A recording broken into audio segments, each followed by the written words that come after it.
bien ça y est, nous y voilà, cette finale du Challenge Sunkist édition 2017 qui va donc opposer pour la 3e place nos jeunes joueurs de l'ASC Ducos Handball et face à eux la redoutable équipe du FR Roche-Carré. Ces deux équipes ont été éliminées par les deux premiers de leur poule respective, à savoir ceux qu'on retrouvera en finale, l'espoir de Floréal contre nos amis guadeloupéens de la SUP. Nous voyons que le set majeur donc va être constitué de Kylian, de Christophe, d'Henrik, Matteo. Je crois avoir vu passer Nathan. Donc tout ça, ça va se confirmer dans quelques instants. L'engagement est au FR. Alors on voit que nos petits gars proposent une défense étagée, style yougoslave. Et alors premier 1 contre 1,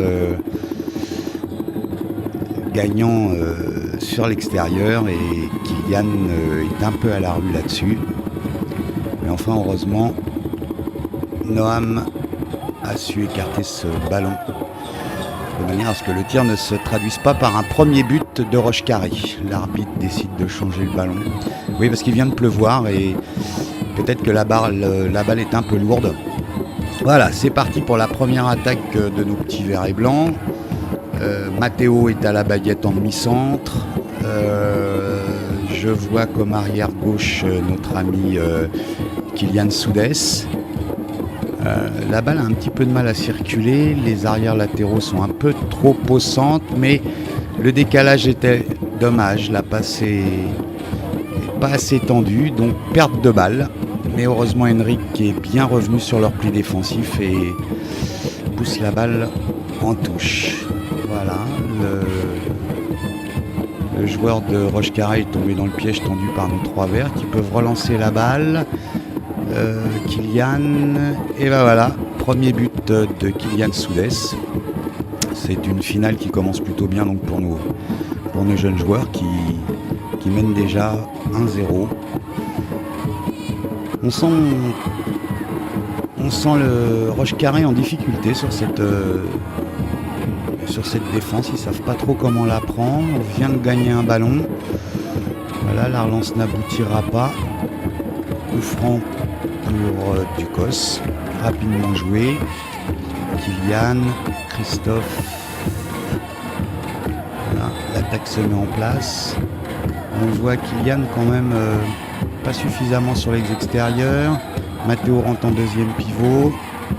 Kylian, fin de shoot, il monte. Et voilà, ouais, c'est très bien joué. Balle à Matteo en deuxième pivot, qui peut donc inscrire le deuxième but pour l'ASC Ducos. Qui en fait une très très bonne entame de match. On sent les joueurs de Roche-Carré qui essayent de faire des départs sans ballon, mais la tentative de Roucoulette n'est pas terrible. Facile pour Noam, qui relance malheureusement dans les mains de Roche-Carré et on loupe la balle du 3-0. J'espère que ça ne va pas se traduire par un but, et bien si, voilà. 2-1, c'est un peu dommage, voilà.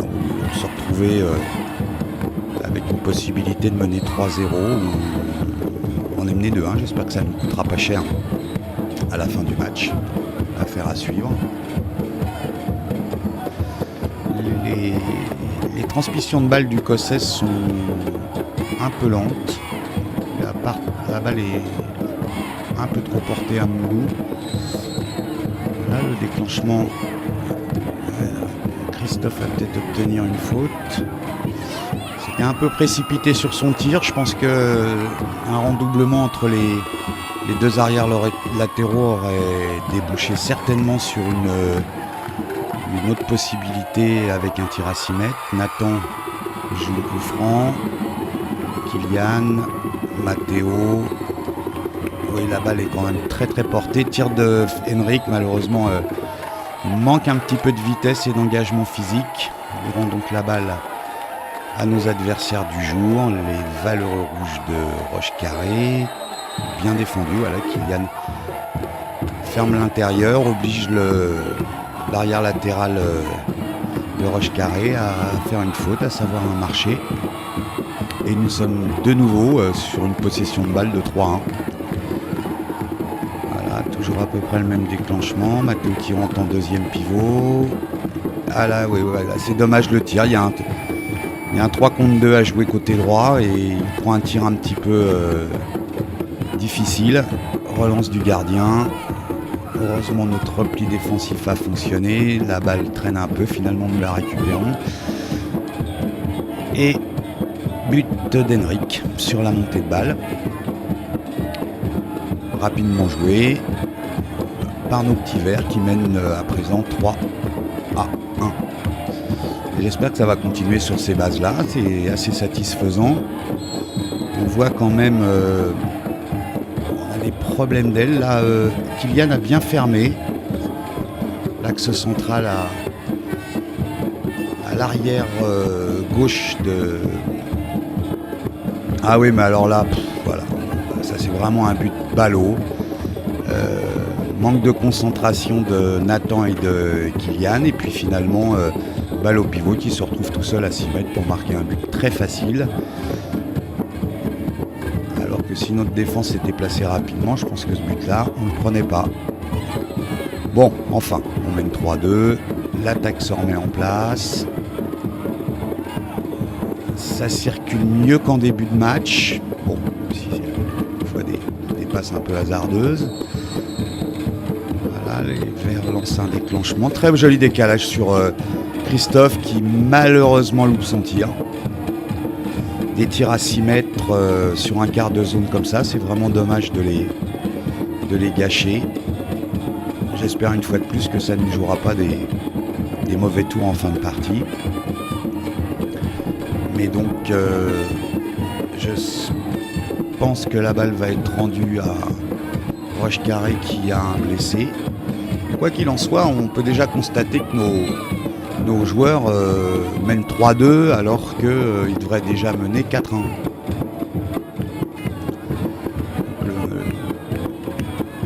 Sur 2 fois 10 minutes à 4-1, cette finale était bien engagée pour la victoire du Cossais. Donc l'équipe pour l'instant n'a pas fait beaucoup de rotation à part à l'aile droite Jean-Eudes qui a remplacé Kylian.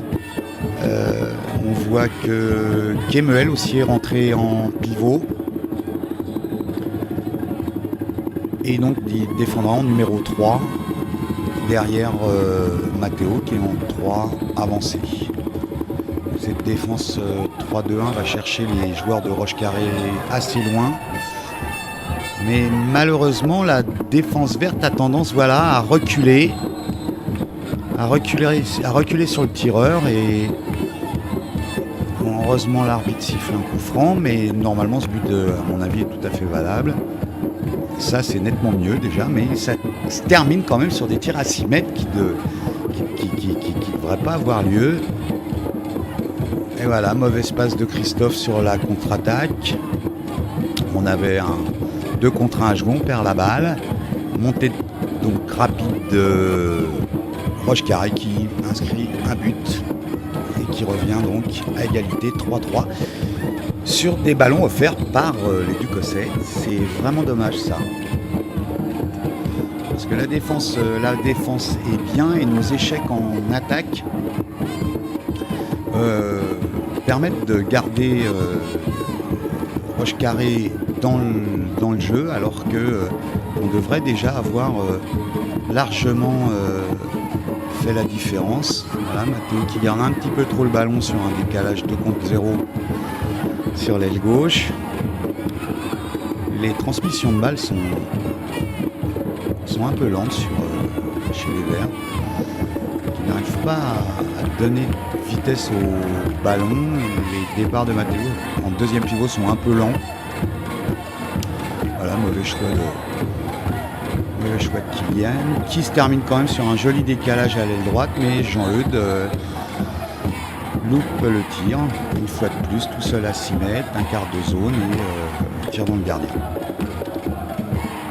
J'ai l'impression que nos Verts se mettent tout seuls en difficulté dans cette première mi-temps de cette finale de la 3e place. Voilà, encore une récupération de balle. Oui, je suis pas sûr qu'il y ait un coup franc. Rapidement joué. Heureusement, Noam arrive à sortir le ballon. On a un manque d'attention sur les coups francs et Rochecarré l'a bien compris, il le joue rapidement et il nous pose des difficultés sur des joueurs qui se retrouvent finalement tout seuls à 6 mètres alors que notre défense a largement le temps de se placer. Enfin bon, voilà, on va repartir sur des nouvelles bases, 3 partout, une balle d'attaque, et voilà, une perte de balle de Jean-Eudes. Ouais, la balle est perdue. La balle est perdue, relance. Ouais, une petite zone peut-être, non? Non, le but est accordé sur cette contre-attaque. Voilà, on est typique dans le schéma. Perte de balle, contre-attaque, et on se retrouve mené 4-3 alors que cette équipe de Rochecarré me semble largement accessible. J'ai l'impression que nos petits verts, voilà, grosse boulette de Kylian qui devait passer au pivot, qui était tout seul et qui prend un tir forcé. Ouf. Heureusement Noam est là pour arrêter la balle. Mais voilà, on fait le jeu de l'adversaire dans cette première mi-temps de la petite finale. J'espère qu'on va réussir à égaliser avant la fin de la première période de jeu. On a une belle batte d'attaque. Maxence est rentré à l'aile gauche, peut-être qu'il va dynamiser le jeu. Un bel intervalle d'Henrik qui échoue à 6 mètres. On a vraiment des difficultés à transformer des actions assez bien menées en but. Voilà, notre défense récupère une balle, perte de ballon, on revient pas et but. Voilà, on est mené 5-3. Je pense qu'il va y avoir 2-3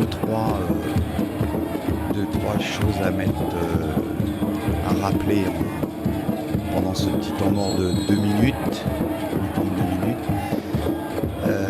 Très bien, voilà, on a des statistiques. On voit que le gardien de Rochecarré, évidemment, fait 7 arrêts, mais plus sur les mauvais shoots de nos... Voilà, de nos joueurs. On est à 10 tirs pour 3 buts. C'est pas très très bon. Voilà. Deuxième mi-temps est reparti. But de Kylian. Alors, ça c'est pas mal, c'est bien joué. Le deuxième pivot a bien fait son blocage. Ils ont eu un 2 contre 1 à jouer sur le côté droit et Kylian transforme ce but facile. On aurait fait ça en première mi-temps. On ne serait peut-être pas mené à l'entame de cette seconde période. Voilà, Rochecarré, voilà, arrêt facile de Noam. Le joueur de Rochecarré est bien pris dans une tenaille verte qui ne laisse pas... oulala, il y a un ailier tout seul, bien. À zone de Christophe, non, le but est accordé, oui. Bon, tant mieux. Moi, je pense qu'il y a zone d'appui sur ce tir-là. Il ne prend pas son extension, il a un quart de zone, il a tout le temps de cadrer le gardien, il se précipite un petit peu. Donc nous voilà de nouveau en défense. La défense a l'air mieux organisée qu'en première mi-temps.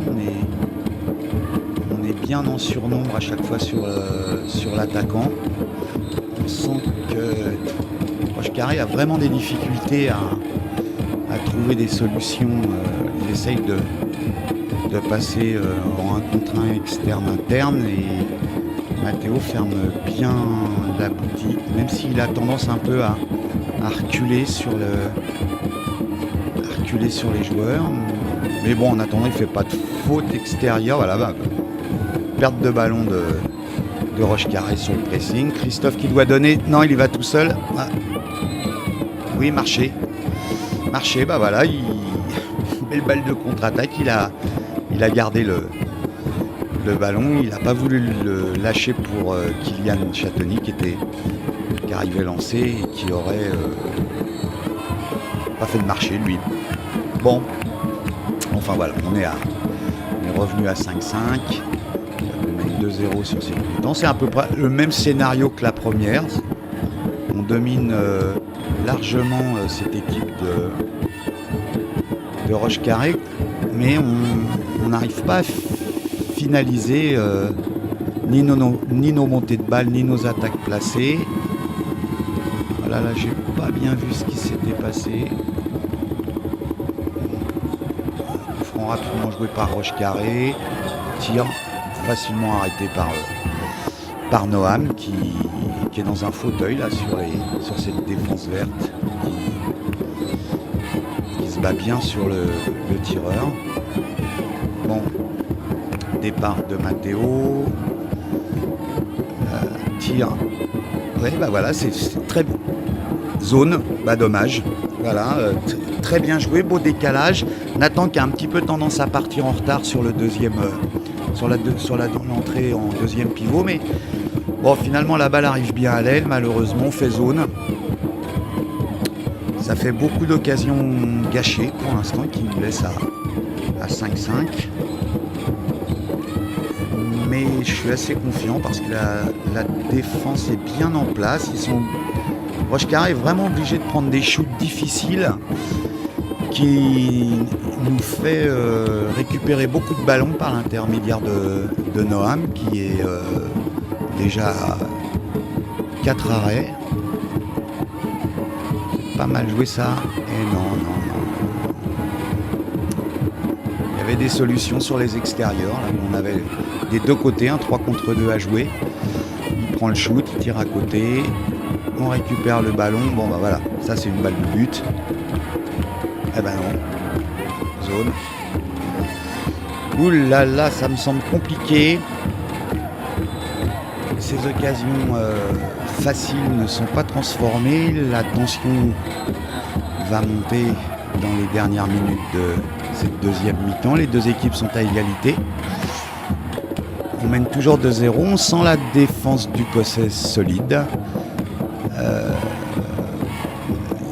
Les joueurs de Roche Carré n'arrivent pas à trouver de solution pour repasser cette défense en pointe. Ah là oui, là il va y avoir un penalty, je pense. Un penalty concédé par Nathan qui a tendance à être un peu sur les talons en défense. Il aurait fait un pas vers l'avant. Je pense que ce penalty on ne l'avait pas. Bon, un petit exploit de Noam peut-être. Eh oui, bien joué Noam. Le tireur loupe le cadre et ça nous donne une balle de 6-5 sur cet exploit de Noam. Oh non, il y a 2-0, 2 contre 0 du côté droit. Heureusement la balle est contrée. On garde le ballon. Samuel cherche un partenaire. Oui, bien joué, 1 contre 1 sans ballon de Matteo qui se retrouve tout seul à 6 mètres pour ajuster le gardien. Et bien voilà, on prend l'avantage dans le money time de cette finale, 6-5. Je sens vraiment Roche Carré en difficulté. Voilà, encore un tir forcé du demi-centre qui s'obstine à passer sur le secteur de jeu qu'on a le plus fort, c'est-à-dire l'axe central. Un beau décalage là toutefois, bien pris à deux mains par Noam. On a une balle de 7-5. Oui, bien joué. Et ben voilà, 7-5. Bien joué Henrik, qui passe en 1 contre 1 et qui ajuste le gardien, 7-5. Voilà, c'est des buts faciles sur des récupérations de balles d'une défense bien en place. C'est assez satisfaisant. La finale est en train de prendre une bonne tournure pour nos petits jeunes du Cossais qui ont toutefois eu un peu de mal à se mettre dans le... Ah bah là on prend un but ballot. Faute individuelle sur l'extérieur, sur l'arrière latéral. On va essayer de peut-être concrétiser ça. Ah non, bah Samuel se fait prendre la balle. Dommage. Faut replier les petits gars, faut replier. Oui, pas mal. Chose qu'il faut pas faire. La relance dans l'axe alors que Il y avait la possibilité. Ah non, j'ai cru qu'il y avait but. Non, non. Toujours 6-7 pour nos jeunes U15 du COS. De pivot et repère de balle de Samuel de suite malheureusement. Samuel est pas vraiment dedans, il est en retard sur la contre-attaque et encore un 7 mètres sur la fin de montée de balle. Oui, je suis pas tout à fait d'accord avec ce 7 mètres, mais il va falloir. Bon, deuxième exploit de Noam peut-être, on espère tous. Non, là cette fois-ci. Le joueur de Roche Carré transforme son jet de 7 mètres et c'est un 7-7 douloureux.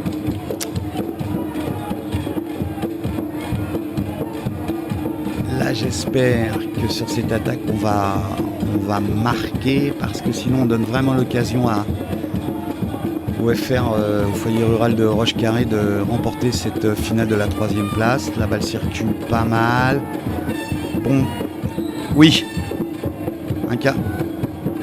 Oh non, Jean-Eudes qui loupe la balle de 8-7 avec un quart de zone pour lui tout seul. Alors ça, c'est vraiment dommage. J'espère qu'on va réussir à récupérer le ballon. Oui, il y avait à mon avis une petite faute, mais on la repère tout de suite derrière.